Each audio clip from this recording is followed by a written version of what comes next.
Never a better time than spooky season to talk about your favorite horror films of all time. This is one I recorded on Mike's Book Reviews back in 2020. And yeah, top 10 horror movies. It was a tough cut, but here's the ones that I had. Hey, what's up, bookworms and horror fanatics? Mike back with a new Off the Books segment, where today we're going to be talking about my 10 favorite horror films of all time. And I just want to say that I know that this list won't be for everyone, because I am 42 years old. I am one of those people who think that the horror that's going to leave the biggest imprint on you is the stuff you watched when you were younger, when horror was still scary. So if you're looking for stuff that's come out probably in the last 5 years, you're not going to find it here. So again, I want everybody to remember that this list is an opinion. This is just for me, my 10 favorite. So I hope you'll drop in the comments below and let me know, your favorite horror movies. There are no wrong answers in a category like this.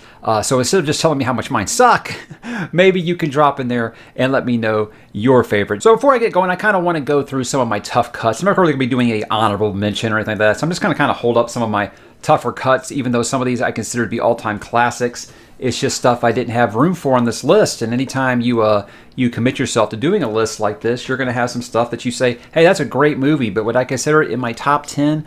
Maybe, maybe not.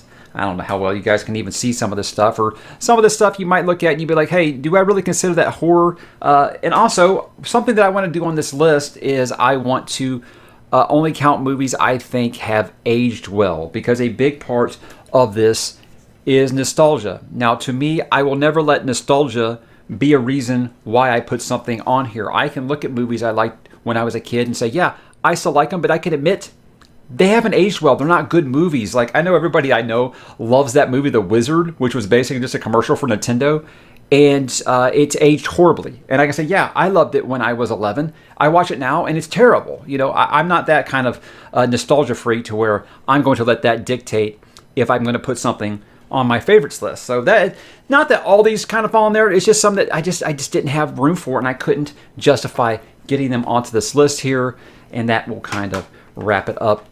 Then you have other ones, and it's symbolic when I hold this one up, is that I feel like the franchise kind of got bogged down by sequels and stuff like that. But let's get into it with my top 10 now. Up first, it might be one that people might not consider what they would think of when they go to horror, because they're thinking either something supernatural or some kind of serial killer or something like that. Well, this is a serial killer movie, and this is 1986's Henry, A Portrait of a Serial Killer. Now, I remember the first time I saw this movie. First up, I was absolutely floored by Michael Rooker in this movie. I had seen him in other things. I think the only thing I'd seen him in when I saw this movie for the first time was Mallrats. That is obviously, most people probably know him from the Guardians of the Galaxy movies. But his performance in this is just absolutely mesmerizing. But other things in there, I think it's scary because it's real. It's based off of a very real person.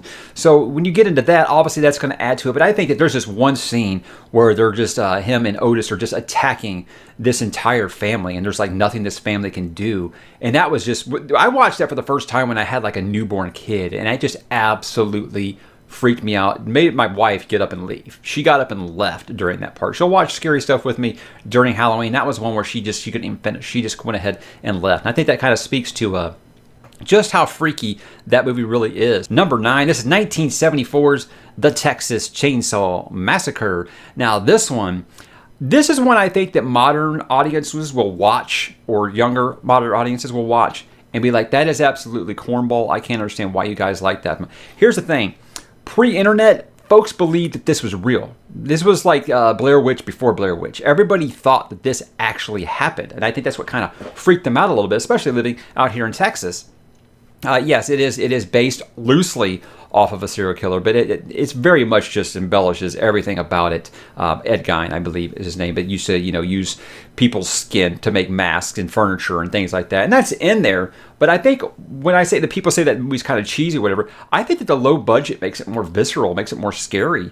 There are very many disturbing images in that movie, and the shock value is just cranked to 11 because of just how realistic it looks. And then you got, of course, a iconic horror villain out of it in Leatherface, and you will never, ever look at chainsaws ever again. Number 8, another one I haven't upgraded. I lent my DVD out to somebody, and they never returned it. And I said, that's okay. I'm just going to get it on Blu-ray, and I never have. And that's 1982. 1982's Poltergeist. Now, I think that this was a good mix of Amblin and horror. It's what it kind of felt like to me. Kind of like that same formula that Stranger Things uses, where it kind of feels like you could say, hey, this is Stephen King, or if this was like Stephen King and Steven Spielberg kind of teamed up. That's kind of how it felt. And that movie has some legitimate creep outs in it. You know what I'm talking about. You know I'm talking about the clown. You know I'm talking about the tree outside the window. Basically, this movie played into every single fear I had as a kid. And can you believe this movie's only rated PG? I saw it on Netflix the other night, and I was like, PG, I wonder if my kid... No, I'm not going to give my kid those nightmares. I think that's because it was before we had PG-13, so it was either PG or R, and, back then the directors would sweet-talk the studio to get it down to a PG, so, more people would go see it. But, terrifying movie, seeing it as a young man, and I'm surprised at how well it's aged. Just a fantastic cast, and just some all-time frights for a movie. Number 7... the night that he came home, it actually happens to be my birth year, 1978. This, of course, is Halloween, the original Halloween. This one, I'm not going to take any points away from the awful sequels. I'm one of those who don't think that the new movie that they put out like a couple years ago was that great. To me, it never will touch the original. I think, again, being low budget. I mean, John Carpenter shot this movie basically... for what the new Halloween movie probably paid for catering. That's how cheap this movie was. And it looks like it was like mostly shot through handhelds. At the time it came out, it was the most successful independent horror film of all time. I think Blair Witch is actually what knocked it off, which is wild. But this movie was a revelation. And I think it was the first real slasher film, just whoosh, whoosh, whoosh. And the soundtrack by John Carpenter just really kind of set the expectations for every soundtrack for every movie he did after that, which is usually pretty good. But this really put John Carpenter on the map. And I think the first time I saw that, it really creeped me out to where you ever thought someone was following you, and it made me look at Don't Fear the Reaper in a much new way. It was Jamie Lee Curtis when she was still the Scream Queen. So I'm not going to talk too much about that new one, but the original one, absolutely classic, and I still love it to death. You want to talk about one where the sequels have really kind of drug it down? I'm talking about The Nightmare on Elm Street. 1984, the original, still absolutely terrifying even today. I think that there's so many things from it that still try to be used. Like we watched that Before I Wake movie that Mike Flanagan did the other night. I'm like, you know what? I bet he watched Nightmare on Elm Street the other night and he thought, hey, I have an idea, where he kind of had the events of the people that weren't having the dream were the ones being affected. But just the idea of you can't beat sleep. And once you go into sleep, you've got this crazy serial killer with a burned face and a killer claw that is really going to just jack with you. And it added the element of, in dreams, you don't have to be bound by reality. So all these crazy supernatural things can be happening in the dreams. And, I mean, Freddy... I think you think about 80s pop culture icons. I think Freddy's right there with Ronald Reagan, and like he's the most recognizable face from the 80s. Freddy was it. He led the charge. He was over Jason. He was over Michael Myers. He was over Pinhead. He was the man, and it's something that I think just is a testament to Robert Englund's greatness. They just kept bringing this guy back.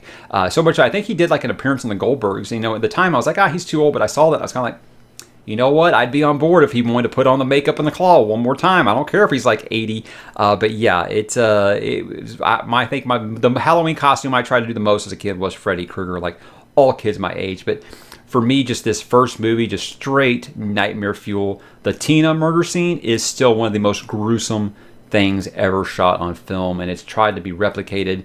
I think about that 2010 was that they tried to do the remake, and they tried to just do that scene just shot by shot, and it just didn't work anymore. Again, a lot of these movies that had the lower budget, I think that actually helped them, using practical effects and keeping things more real. Number 5, first real classic here, 1973.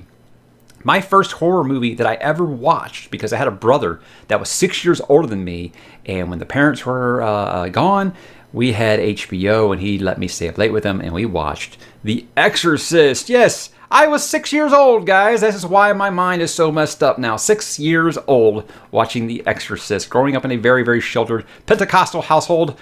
This was my first foray into the horror genre. Before I even read anything scary, I watched The Exorcist. And then when they released this version, I think they put it back in theaters in 2000, the version that you've never seen, and it made it even scarier with that freaking spider walk scene. But I think that the crucifix scene in here is obviously what stuck with me as a young man, and I was way too young to be watching something like that. I don't know what my brother was thinking. I mean, he was, almost 12, and he was sneaking Playboy and things like that by that age. Me, I was still like, hey, can I bring my G.I. Joes to watch this really scary movie? So that's where I kind of was in that time period. But yeah, it's a movie that I think's aged very well because of the practical effects. And I'll keep saying that. I know that people complain about all those Gen Xers that always talk about practical effects, but with the horror, it really, really made the difference. And this one is a perfect example of how. Okay, 1974. Now, some people will jump on this and say, oh, that isn't actually a horror movie. Well, it is to me, and I'm talking about 1975's Jaws. I don't know why you wouldn't put this in horror because, look, I suffer from something called thalassophobia. If you don't know what that is, it is fear of wide open spaces, especially the ocean. I am terrified of the ocean because maybe I've read too much Lovecraft, but there are big, scary things in the ocean that we don't even know about because we can't explore it, right? Because of the water pressure, whatever. Well, I think just about everyone was scared of being eaten, right? And so when you're talking about being eaten by a giant great white shark, yeah, I think that's going to it's going to scare just about anybody. I think the shark malfunctioning, if you watch the special features on this, the shark Bruce that they made for the movie that Spielberg made, the shark malfunctioning, I think, actually helped. Because the biggest thing with being horror is don't show the monster. You can have that sense of dread without actually knowing what's coming for you, and I think that actually can help things. And it helped a lot in that movie. I just think about the opening scene. Look, maybe it's because I'm terrified of the ocean, but anybody ever dreamt of being in like some dark water that you can't see through and just feeling something pull on you from underneath the water? It's absolutely pants shitting, right? So that opening scene in that movie sets the tone from go, and yes, I cannot think of very many things that are scarier than that. That movie scared the piss out of me, and to the point to where today, as a 42-year-old man, I still don't get in the ocean. So there's that. Let's move along here. 1980. I'm talking about The Shining by Stanley Kubrick. Yes, it's very, very different from the novel. Yes, it's also very good. It's a rare occasion where both versions of the story are very good. This is the ultimate tale of a descent into madness to where you don't even recognize yourself and you're actually going after your loved ones. It's absolutely terrifying. And I think I could not have been that old, probably not as young as The Exorcist, but not just necessarily the here's Johnny part that everybody remembers, but just him hacking at the door with the axe and just the screaming panic of having nowhere to go just absolutely terrified me as a young man. I watch it now as a big Stephen King guy, as a big horror guy, and I still kind of lock up at that scene, even knowing that I love the here's Johnny part. Who doesn't, right? But it's just, man, it's just some vicious stuff. Again, the soundtrack is just terrific, and I think Kubrick, man, he just knew how to set the tone, right? I mean, the ambiance of that movie is just chilling. You got like that, almost like the strings that almost sound like 6 car horns being honked at the same time to actually make a pleasing sound. I think that the soundtrack to that really is the underrated thing about that movie. But just a spectacular movie on every level. But yeah, it's definitely one of the scariest things I think that has ever been put on film. And there's a reason that it has the lasting legacy it does. That there's so many people who enjoy it more than they enjoy Stephen King's book. Like I said, I look at them as different entities, and I think they're both just spectacular. And what I always say about stuff like that is, hey, you like the movie? Read the book and treat it like the director's cut. And then you had what Mike Flanagan made Dr. Sleep, which was actually a really good sequel to Stanley Kubrick's movie. It felt like a Kubrick movie, so that's about as high a praise as I can give something. But if you've watched this channel before, you guys know I love Mike Flanagan, even though he doesn't have anything on this list yet. Number 2, 1979, Alien. And that's a sexy cover. I love this box set. I felt like the series moved into action, obviously, after the original. But the 1979 original, I think it popularized the sci-fi horror genre. I don't know necessarily that it was the first, but I felt like it was the first to be like, hey, during a time of Star Wars and trying to bring back Star Trek and just everyone was trying to make space opera, it was the first one to come out and say, guys, space is fucking scary, right? And it wasn't just because of the alien. There was a lot of perils in space. It is not safe for human beings to be in a tin can floating out there in space in a hostile environment, obviously, right? But I think the whole fear of closed spaces. You know, he does so many like corridors and stuff in that movie where there's a big nasty coming at you, you got nowhere to go because you're in such a small, confined space. Where can you run to? But that was perfect. That was perfect. I mean, where can you go? You're in infinite nothing, basically. So that just kind of upped the tension, really. And I think that the tension combined with the whole race against the clock that there is in that, plus the paranoia of not knowing if this android's completely sane or not. Just so many elements of that just ramp up the tension. And that is just a tense movie. And it lands all of the horror perfectly. So what's number one, are you going to ask? Well, it's Mr. Boogedy. Right now, it's not Mr. Boogedy. You guys remember Mr. Boogedy? It's on Disney+. Man, Disney has some really great horror movies, like Something Wicked This Way Comes. I wish Disney would put that on Disney+. I'm just rambling now, aren't I? Number one, probably won't be a big surprise to anybody if you've heard me talk about practical effects. And that is 1982's The Thing by John Carpenter. Guys, I cannot explicitly state how much this movie has aged absolutely wonderfully. I talk about the practical effects. They are mortifying and they look so real. I mean, there are some things you're like, oh yeah, that definitely looks like me, but it looks awesome and it looks otherworldly, as it should when you're talking about this story. It's a movie that I think has been copied so many times. I think about the movie The Faculty, which was like, oh yeah, it's new age Invasion of the Body Snatchers. Like, yeah, but it's The Thing. It's just basically beat by beat. It's The Thing in a high school. It was very much a blatant copy, and I like it. I'm not gonna lie, it was pretty good.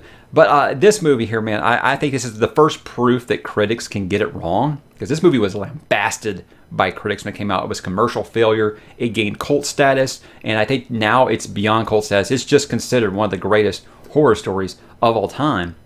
And when I showed it to my wife for the first time, I was expecting to be like, okay, I'm afraid this hasn't aged very well. I got the Blu-ray and I was like, oh no, the Blu-ray might actually like, clean everything up to where everything looks kind of fake now. You know, that can kind of happen. Like we watched The Wizard of Oz on Blu-ray, you can see like the lines where the makeup and the wigs and stuff are put on. I was afraid that this was actually going to make the special effects look worse, but didn't. It looks great, man. And so many things about the cast is just magnetic, man. Kurt Russell. It was one of those things where I think the cast was so good that you really believed this whole paranoia and anybody can be the monster. It just played up to perfection. That cast was so good together, and that's why John Carpenter used several of those actors in numerous movies. But the practical effects make this one just hold up so well. And guys, that is my top 10 movies, or scary movies, or horror movies, or whatever you want to call them, of all time. Why do people get upset when you call them films? They're like, oh, it's not a film, it's a movie. Oh, it's not a movie, it's a film. What distinction makes it a film? Does it have to win an Academy Award to be called a film? Conversation for another time, I guess. But I'm interested to know what you guys' picks are. I know that the newest movie I have on here is 1986? So, like I said, I think that when you're young and impressionable, that's when horror is going to have the longest lasting effect on you, and that's probably why it's like this. I've liked some new stuff. Like I said, Mike Flanagan I think is great. I like a lot of the movies that James Wan has made. A24 is kind of hit or miss with me. Blumhouse does mostly decent stuff, but nothing that I feel like I'm going to be watching this movie 20, 25 years from now. I'm going to be passing this movie on to my kids like I do with these 10 years.